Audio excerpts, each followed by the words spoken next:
Hello everyone, কেমন আছো সবাই? আমি কালকে যেহেতু বলেছিলাম যে আমি নিজে রান্না করেছি, তো কী রান্না করেছি চলো দেখে নিই। আমি কালকে রান্না করেছিলাম পনির চানা মশলা।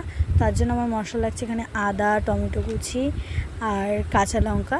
তেমন কোনো মশলা লাগছে না। এখানে পোস্ত আছে, কাজু আছে আর চালমগজ।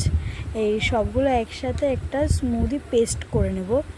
আর এটা যেহেতু পুরোটাই নিরামিষে, আমি কালকে মার জন্য এটা করেছিলাম, তো তাই ভাবলাম তোমাদের সাথে একটু শেয়ার করি। আমি খুব একটা পারি না, বাট যেটুকু পারি। আর এইদিকে আমার মশলা করতে করতে আমি এখানে এই ছোলাগুলো, মানে কাবলি ছোলাগুলো সিদ্ধ করে নিচ্ছি একটু লবণ আর হলুদ দিয়ে। আর এদিকে দেখো আমি পনিরগুলো কেটে নিয়েছি, আর তোমাদেরকে দেখাচ্ছি যে এতটা ছোট ছোট করতে হবে, কারণ পনিরগুলো একটু ছোট ছোটোই করতে হবে পনির মশলার জন্য। তো এখানে আমার পনির কাটা রেডি। আর এদিকে কড়াইতে একটু তেলটা গরম হলেই পনিরগুলো ঠিক এতটুকু যখন মানে লাল লাল হয়ে যাবে, তখনই তুলে হালকা উষ্ণ গরম জলে পনিরটা ভিজিয়ে রাখতে হবে। আর ওই জলটাই কিন্তু পরে আমাদের দিতে হবে, তো তার জন্য ওই জলটা রেখে দিতে হবে। এবার এখানে আমি তেল গরমের পরে গোটা মশলা, তেজপাতা, লঙ্কা, মানে শুকনো লঙ্কাটা চাইলে স্কিপ করতে পারো, তো আমি দিয়েছি এখানে। আর ওই স্মুথ যে পেস্টটা সেটা দিয়ে দিয়েছি।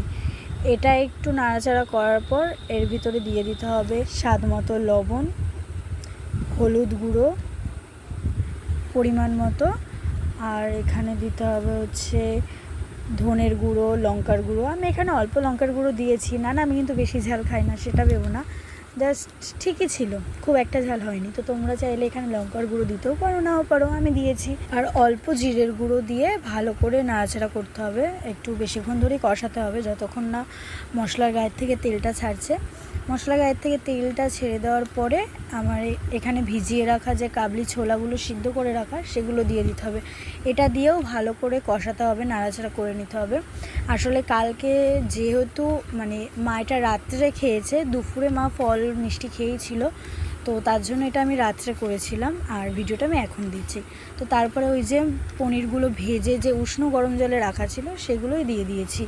ছোলাটা ভালো করে কষানো হয়ে গেলে এটা দিয়ে দেওয়ার পরে কিছুক্ষণ নাড়তে হবে। এবার ব্যাস, আর কিছু নেই। এবার নাড়াচাড়া করে কিছুক্ষণ ঝোলটা শুকিয়ে আসলে, গ্রেভি টাইপের হয়ে আসলে, তখন ওপর থেকে কাসুরি মেথি দিয়ে আর কিছুটা ঘি ছড়িয়ে দিয়ে হালকা নাড়াচাড়া করে ব্যাস, তারপরে তোমরা নামিয়ে নিতে পারো। আর হ্যাঁ, নামানোর আগে আমি এখানে একদম সামান্য চিনি দিয়েছিলাম, স্বাদটা আর কালারটা ব্যালেন্সের জন্য, তোমরা চাইলে দিতে পারো। আর এখানে আমি মাকে দিচ্ছিলাম সার্ভ করে। তোমাদের কেমন লাগলো রেসিপিটা অবশ্যই জানাবে। টাটা।